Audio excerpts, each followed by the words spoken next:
mati rasa, tidak merasakan nyaman lagi. Maka suatu saat ada seorang yang mengadu pada gurunya tentang pasangannya yang tidak lagi menarik. Jawaban sang guru adalah jangan bandingkan pasanganmu dengan orang lain. Kalau Anda tidak bisa menundukkan pandangan, tidak bisa berhenti membanding-bandingkan pasangan dengan yang lain, niscaya maka yang akan ditemukan akan selalu mendapatkan tandingnya dan tidak akan pernah puas. Sudah menikah, cerai, nikah lagi, cerai lagi, nikah lagi, cerai lagi. Kenapa? Karena dia membanding-bandingkan. Ingat, pasangan itu bukan barang elektronik yang bisa dibeli lalu dijual lagi, lalu beli lagi. Tetapi utamakan kesetiaan. Baik. Tadi nadhar, khatar. Yang ketiga, kalau sudah nadhar, khatar, yang ketiga itu adalah khatwah. Dia akan melangkah kepada langkah-langkah yang mengarah kepada maksiat. Kalau kita tidak bisa mengendalikan mata, tidak bisa mengendalikan hati, maka akan mengarahkan kita pada langkah-langkah maksiat. Maksiatnya ini macam-macam, mulai dari yang ringan sampai yang besar.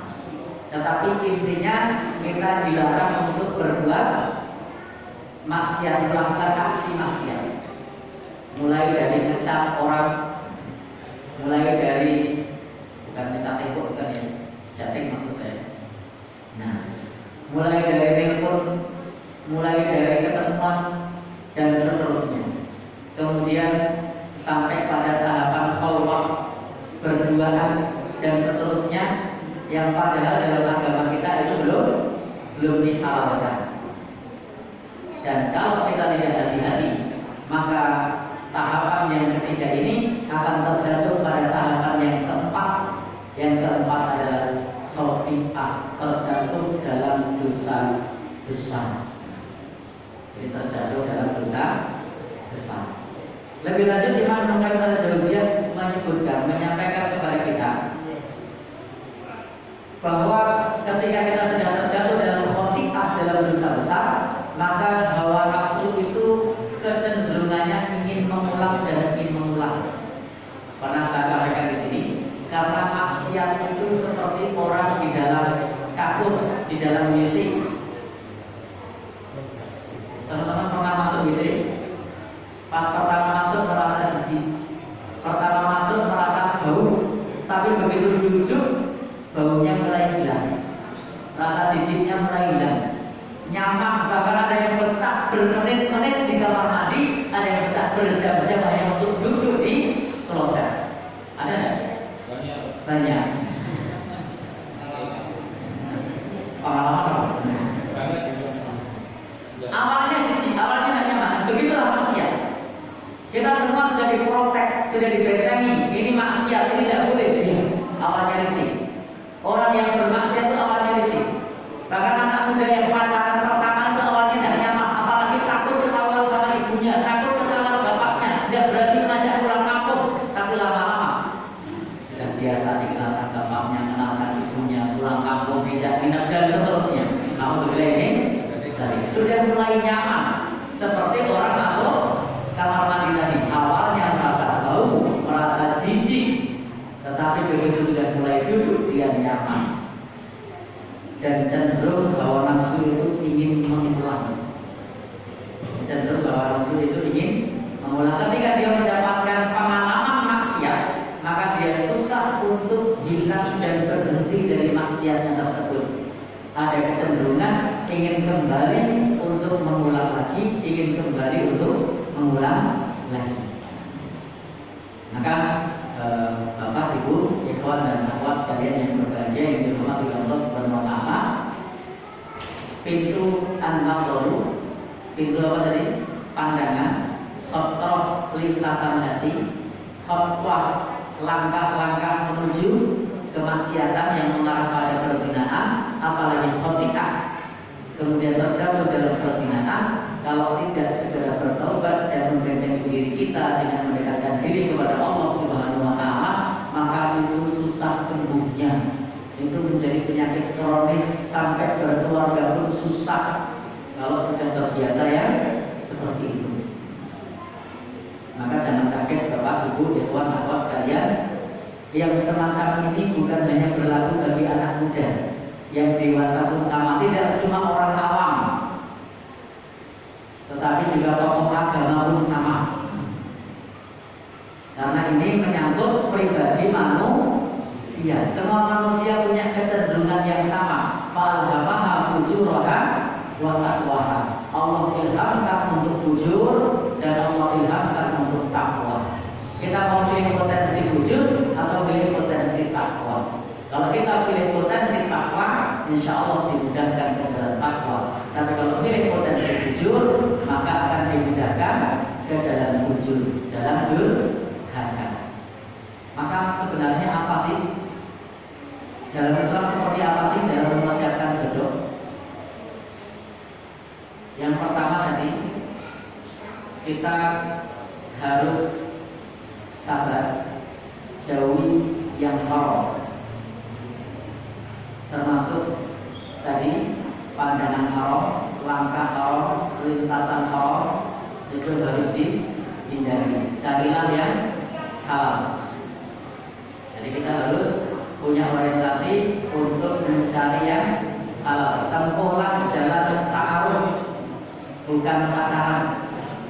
Karena kalau pacaran itu nyun sewu biasanya akan terjatuh dalam maksiat yang sama. Dan kalau memang sudah siap, segeralah menikah, karena akan jauh lebih indah ketika kita pacaran setelah menikah dibandingkan pacaran sebelum nikah. Sebelum nikah orang-orang, kalau sudah nikah itu pakai bola. Ini benar. Kalau belum menikah itu orang-orang, baru nyentuh aja udah keriting-keriting gitu. Kalau sudah nikah jangankan nyentuh, semuanya boleh. Maka lebih nyaman pacaran setelah menikah. Jadi sebelum nikah nggak usah pacaran. Sudah siap, maka ta'arufan. Nator dulu, dilihat dulu, cocok taruh, sudah cocok lagi lama bertemu, sudah cocok ke jenjang pernikahan. Lalu ada syubhat orang yang mengatakan kalau tidak pacaran itu kita tidak tahu boroknya di mana, buruknya di mana, siapa bilang. Dan ternyata banyak orang yang pacaran sudah tahu calonnya ini kecanduan narkoba atau menikah itu, sudah tahu calonnya itu tidak sholat atau menikah itu. Kalau memang benar itu untuk penjajakan, kalau tahu calonnya tidak sholat jangan terusin. Ternyata calonnya tidak sholat, lanjut apa enggak? Lanjut. Sudah punya idealisme, saya tidak ingin punya suami yang merokok, pacarnya merokok, lanjutkan apa enggak? Tetap lanjut. Berarti bukan untuk menyeleksi, tetapi hanya kepentingan hawa nafsu. Maka tidak ada gading yang tak retak. Pasti setiap kita punya kekurangan. Yang penting bagaimana kita bisa pada saat sudah berumah tangga, kita bisa memahami kekurangan pasangan kita. Maka ikhwan, akhwat sekalian, teman-teman semua yang berbahagia, yang dirahmati Allah Subhanahu wa taala. Nanti untuk terkait ta'aruf secara Islam itu, kalau misalnya mau ketemu sekalipun, maka harus melibatkan pihak yang ketiga.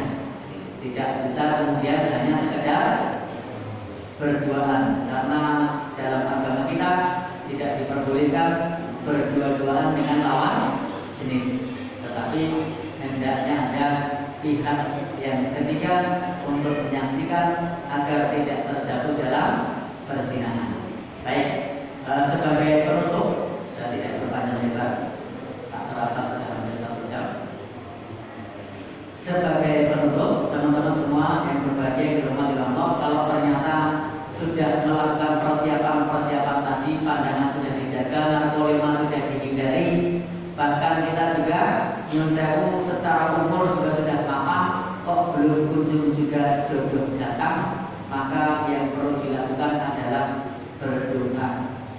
Kemudian yang kedua, untuk senantiasa proaktif, tidak usah malu menyampaikan masalahnya kepada teman temanmu yang terpercaya, yang sikoh, kepada gurumu yang bisa dipercaya, termasuk kepada selain misalnya guru, relasi-relasi temanmu yang bisa dipercaya, itu boleh.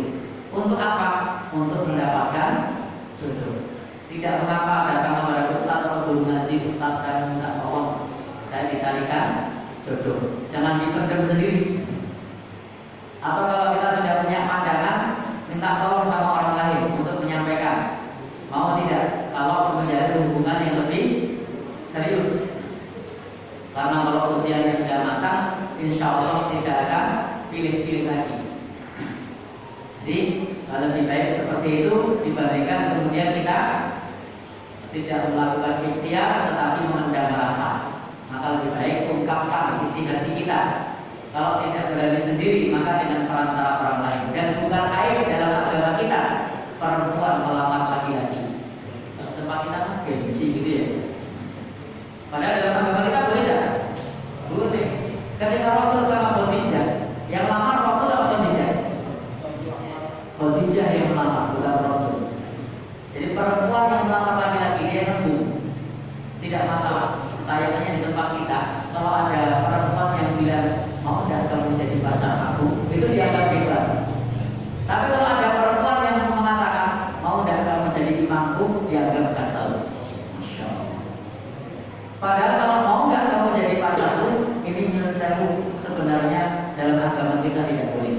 Tapi kalau maukah Anda menjadi imamku, menjadi suamiku, ini adalah satu hal yang terhormat. Tapi ingat, harus siap untuk ditolak. Saya ada teman itu ta'aruf sampai 17 kali baru dapat. Dia tidak apa-apa, kan tidak pacaran, tidak nyentuh, tidak apa-apa, dan tidak kepikiran, tidak sakit hati. Kenapa? Karena ketemu ya baru itu, ketemu sekalinya, ditolak sekalinya, sudah. Tidak ada rasa apa. Beda kalau sudah pacaran, sudah ketemu, sudah lama, tiba-tiba diputus, rasanya bagai ditusuk sembilu. Hatinya seperti tersayat-sayat, rasanya di tenggorokan seperti tercedak, seperti tercekik, rasanya air mata hendak berlinang, rasanya tak nyaman mau keluar kamar. Kenapa? Karena sudah setiap hari berinteraksi. Tapi kalau taruh tidak ada rasa itu. Kenapa? Karena saya sudah pernah taruh ditolak dan tidak ada rasa apa, biasa saja. Mau ketemu bisa. Begitu saya ketemu, begitu terus dan perantara disampaikan dan menunggu beberapa saat, ternyata tidak klik, ya sudah, boleh menang. Ya. Ternyata yang kedua langsung klik 7 hari setelah ketemu, kemudian kita tembung, setelah itu kemudian kita menikah.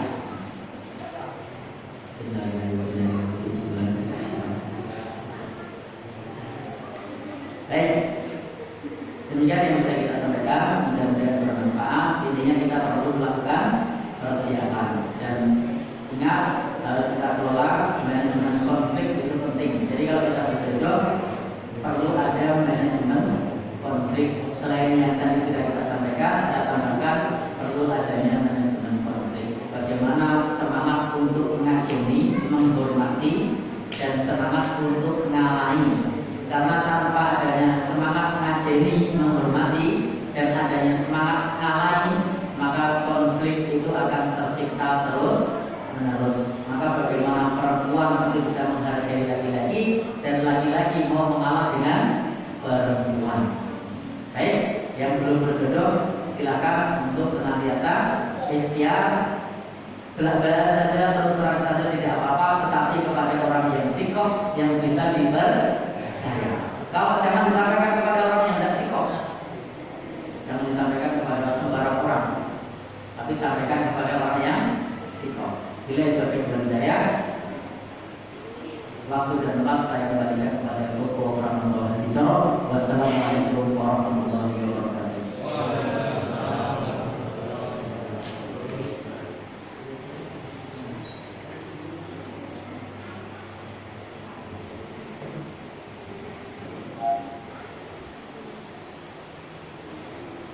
Alhamdulillah, jazakumullah khairan katsiran. Kami ucapkan kepada Ustaz Iman yang sudah menyampaikan pandangan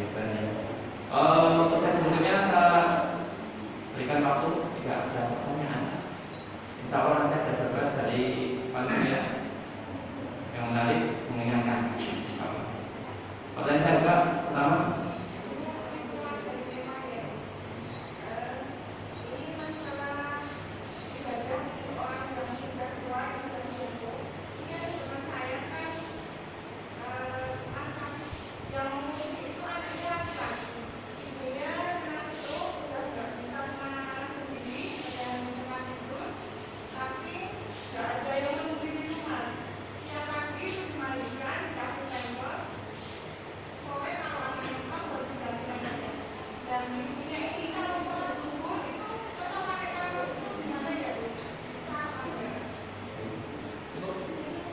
Oke, satu pertanyaan selanjutnya.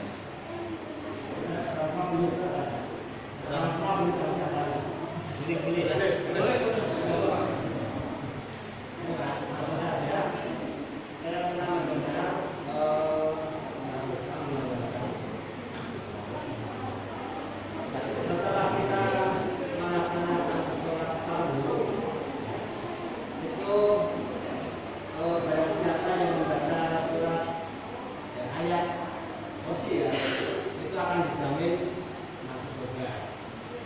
Terus cara pelaksanaannya membacanya itu setelah kita salam atau setelah kita wirid atau setelah salam kita setelah wirid baru membacanya. Nah, Pertanyaan ketiga.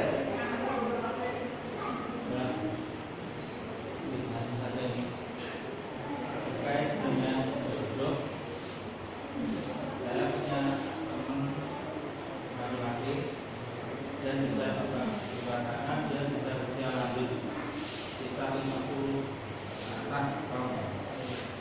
Terus dikatakan dalam Al-Quran katanya setiap manusia diciptakan berpasang-pasang. Nah, setelah ngobrol-ngobrol atau bercanda dalam bicara, dia bahkan punya statement, kalau misalnya saya tidak nikah di dunia, kelak saya di suarga juga ada bidadari yang menemani. Itu yang saya juga katanya kalau menikah itu kan mengikuti sunnah Rasul. Nah, dalam suatu kasus misalkan seperti itulah, misalkan usia lanjut, laki-laki yang usia lanjut, satu orang laki-laki, kemudian sebelum dia menikah tapi ternyata sudah dipanggil Allah SWT, apakah itu istilahnya ditakdirkan untuk tidak mengikuti sunnah Rasul atau bagaimana? Istilahnya katanya diciptakan berpasang-pasang, tapi setelah usia lanjut pun dia kebetulan dipanggil Allah. Itu maksud saya, pertanyaan saya, apakah dengan dia meninggal dalam keadaan seperti itu, pertama, apakah dia tidak dikategorikan belum atau tidak mengikuti sunnah Rasul? Yang kedua, apakah itu memang ditakdirkan tidak berpasang dalam dunia? Mungkin terkesan apa ya, awam lah saya, ya memang awam. Nah, begitu dari saya. Ada lagi? Dijawab seperti yang kayak. Oke ya, pertanyaan pertama tadi masalah ibadah subuh. Jadi kalau dia cuma bisa liburan, yang kedua terkait masalah amalan membaca ayat kursi itu diposisikan di pas apa masalah. Yang ketiga masalah ya, kita itu pasangan, tapi yang pertama meninggal sampai usia lanjut dan pasangan muda ini sebagai muda. Yang kedua itu sudah mau menikah tapi sudah duluan, tapi sudah siap. Terima kasih. Yang pertama, orang jumhur yang memakai pampers melaksanakan sholat. Baik, teman-teman, bahwa di dalam Islam ini agamanya mudah. Wa ma ja'ala alaikum fid dini min haraj. Allah tidak menjadikan agama ini satu kesulitan. Karena dia satu kan tidak bisa aktivitas kemana-mana. Jadi dia tidak bisa tergantung dengan orang lain. Meskipun di situ terdapat najis, maka solusinya adalah tayamum. Tayamum itu mencukupi untuk orang yang junub sekalipun. Ada orang yang junub. Al-Quran mengatakan bahwa itu untuk junuban fattoharu. Kalau kalian junub, hendaknya kalian bersuci mandi. Tetapi benar Al-Quran mengatakan kalau falam tajidu ma'an, kalau tidak dapat air, fatayammamu, maka tayamum. Ketika orang junub tayamum tadi sudah hilang belum itunya? Motornya? Belum. Tapi ternyata sah tidak sholatnya? Sah.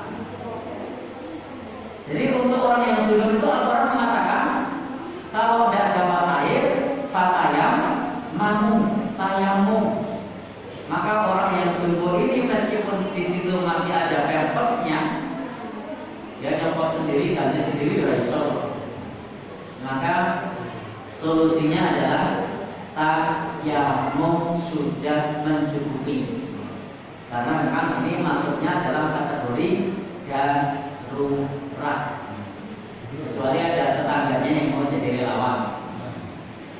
Kalau tidak ada sudah, ini termasuk fikih darurat. Bahkan dalam fikih darurat itu ada kaidahnya ad-daruratu tubihul mahdurat. Sesuatu yang darurat membolehkan sesuatu yang dilarang. Jadi sesuatu yang dilarang pun menjadi boleh karena hukumnya hukum darurat. Jangankan darurat, ada kaidah lagi al-hajah manzilatun manzilatun darurat. Ada kalanya suatu kebutuhan itu bisa diletakkan dalam kedudukan darurat. Maka untuk orang yang jumhur tadi jelas itu darurat dan dia masih bisa sholat, maka idealnya itu setiap kali mau sholat pempesnya diganti, dibersihkan idealnya. Tapi kalau sopo-sopo solusinya tayamum atau ada relawan yang siap ganti. Nah, orang itu relawannya. Kadang-kadang untuk anaknya saja susah untuk menyempatkan waktunya, apalagi orang lain. Sehingga ini memenuhi unsur dan darurat. Baik. Demikian pula orang yang istihadah. Istihadah itu yang tahu istihadah ya. Istihadah itu kayak terus-menerus.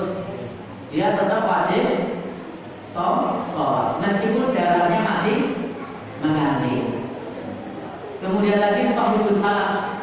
Sahibus salas itu orang yang anyang-anyangan. Itu ketika dia sudah berwudu lalu sholat masih terasa netes, sholat aja terus. Iya, sahibus salas itu baru Allah Akbar netes naik wudu naik. Allah Akbar pas sujud netes naik wudu naik. Allah Akbar pas tinggal assalamu netes naik wudu naik. Maka untuk istihadah, untuk sahibus salas, sahibus salas itu orang yang anyang-anyangan beristihadah itu tidak mengapa meskipun najisnya tetap keluar, karena itu kaidahnya sama dengan orang istihadah. Kemudian untuk yang pempes ini juga kaidahnya kaidah darurat. Baik, yang kedua, amalan membaca ayat kursi. Membaca ayat kursi itu fi duburi sholat, bisa dikerjakan di setiap selesai sholat. Bagaimana prakteknya? Rasul itu pada saat belum imami itu beliau baca istighfar 3 kali. Setelah itu beliau baca Allahumma antas salam, baru balik 180 derajat. Jadi tadinya menghadap ke selatan. Kalau di Madinah itu kiblatnya di selatan. Kalau di sini kan kiblatnya di barat. Tadi yang menghadap ke selatan ke arah kiblat, kemudian balik menghadap ke arah jamaah. Setelah selesai membaca Allahumma antas salam, maka kemudian berbalik menghadap ke arah jamaah. Setelah itu kemudian membaca zikir yang utama, baru kemudian membaca ayat-ayat yang ada fadilahnya.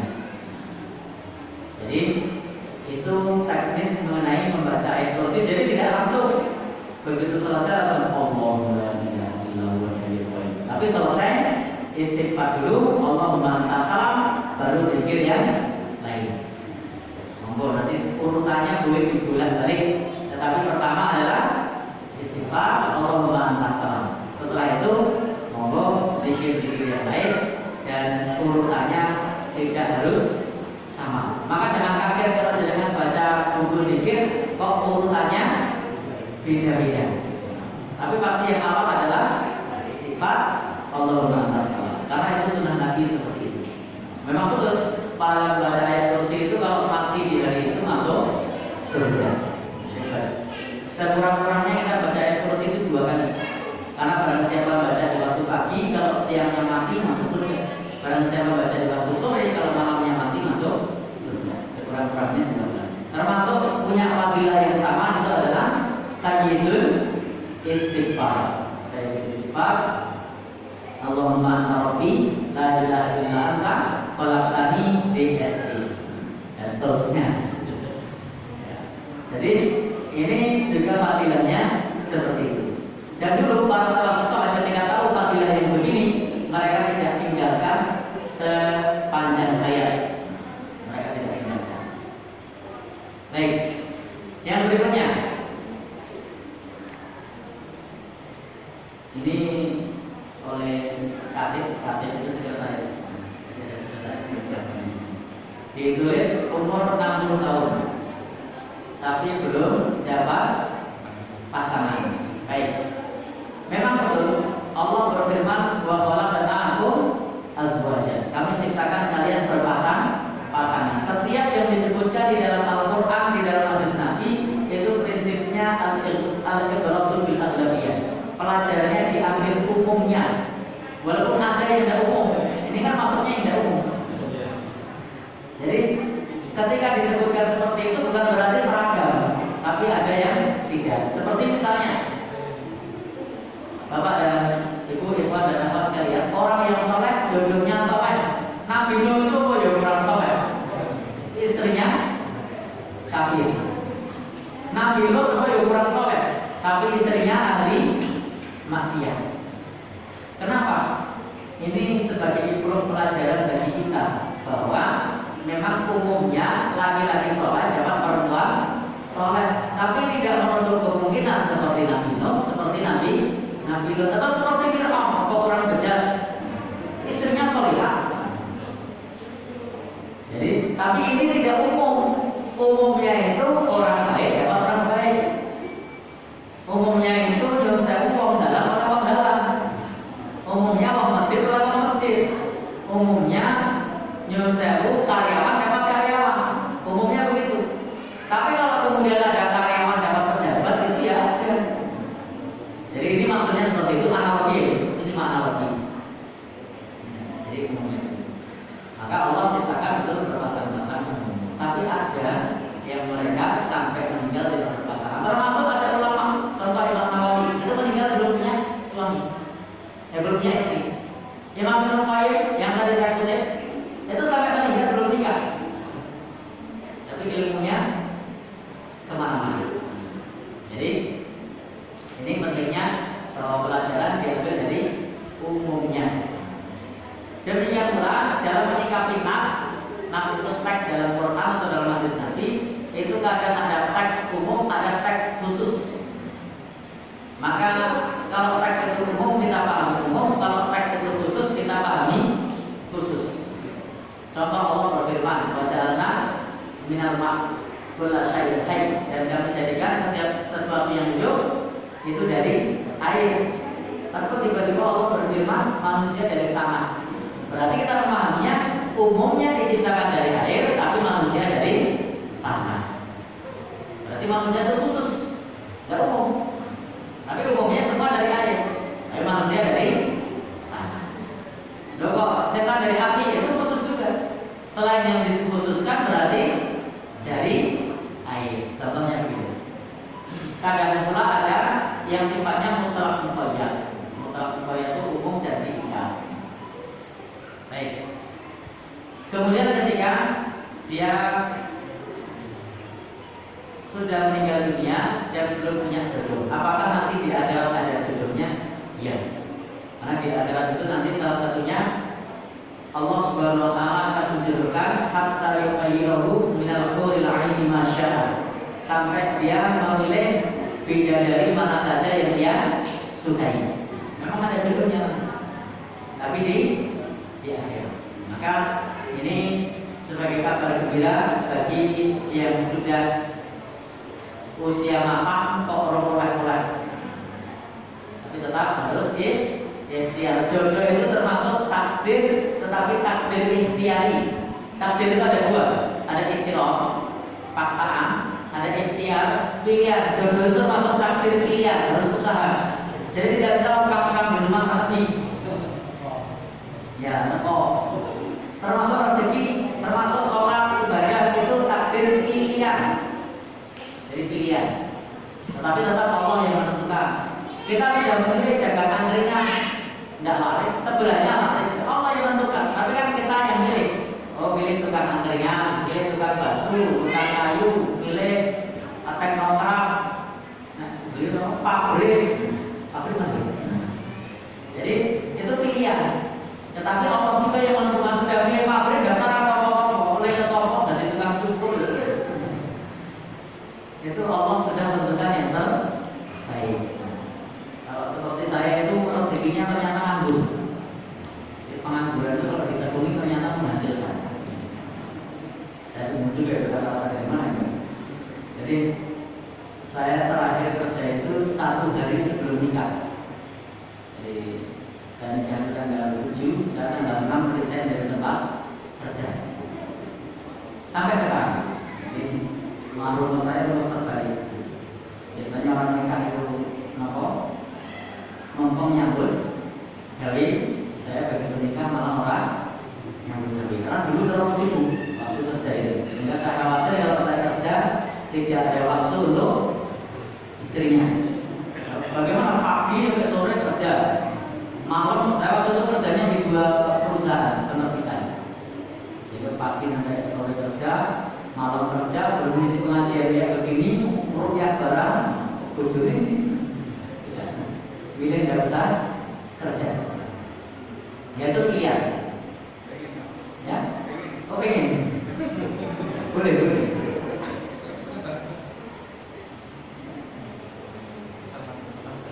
Ya, jadi gini. Betul nikah itu sebenarnya memang betul sunnah Nabi. Maksudnya sunnah Nabi itu bukan berarti hukumnya sunnah. Bisa jadi nikah itu hukumnya wajib, bisa jadi hukumnya mubah, bisa jadi hukumnya haram. Yang dimaksud sunnah Nabi di sini bukan sunnah dalam pandangan ahli fikih.